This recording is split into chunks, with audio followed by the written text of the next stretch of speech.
Shio, iku wo duhi. Hello, this is a beautiful day. I wanted to talk to you more about the language we're going to be studying. As background, it's important to understand what the dialect is. You're going to hear different people pronounce Cherokee words in different ways. They're not incorrect. There are many different dialects of Cherokee, and historically there were even more. The dialects that you hear mostly now are those in western or Oklahoma, some down in Mexico, that's a slightly different dialect, some in Sequatchie Valley in Middle Tennessee, which differ, and some in Tso-i-ne-i, which is Snowbird, Robbinsville, some that are in Yellow Hill, some that are in Tso-i-ne-i, which is Big Cove. These are all different dialects, and there's others. I don't have time to tell you about each one, but just be aware that you're going to hear things perhaps differently. The form of words is going to be quite similar. There's going to be some variation. The onomatopoeias used in different dialects are going to be different. The idioms may be different.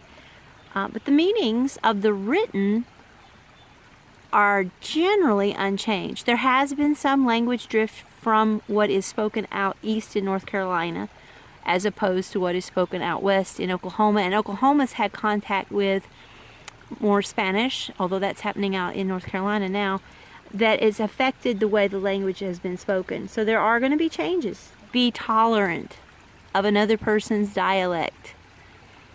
Be accepting of how someone tries to say a word if they've heard it a different way. Another thing that has affected the dialects, unfortunately, is what I call parroting. When you parrot like a bird. And not like those redbirds that just flew through by here, if you saw them. I don't know if you did or not. The Tso-i-ne-i.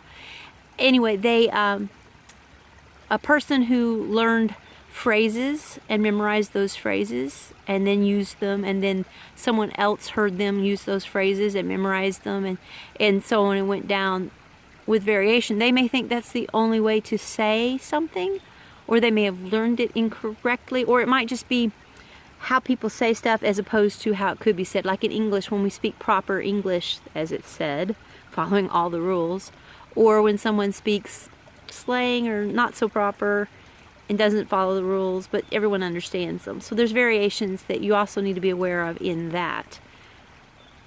Not everything that I teach you is going to be the way other people might say it, so be tolerant. I learned from actually 3 different speakers, 3 different dialects. There were more speakers that I learned from, but essentially I've thought about how each one spoke, and I asked them what dialect they used, basically. I also have recordings. I'm fortunate, very blessed to have recordings of very different dialects from across the United States, and I compare these from time to time. I have notes, handwritten notes from people from different dialects, so I can compare what they wrote with what they said, and so I'm very blessed and I can compare this. But I'm going to try to avoid all that confusion and just teach you what I basically learned, and ask you to be tolerant and patient and let others teach you and be open to that teaching.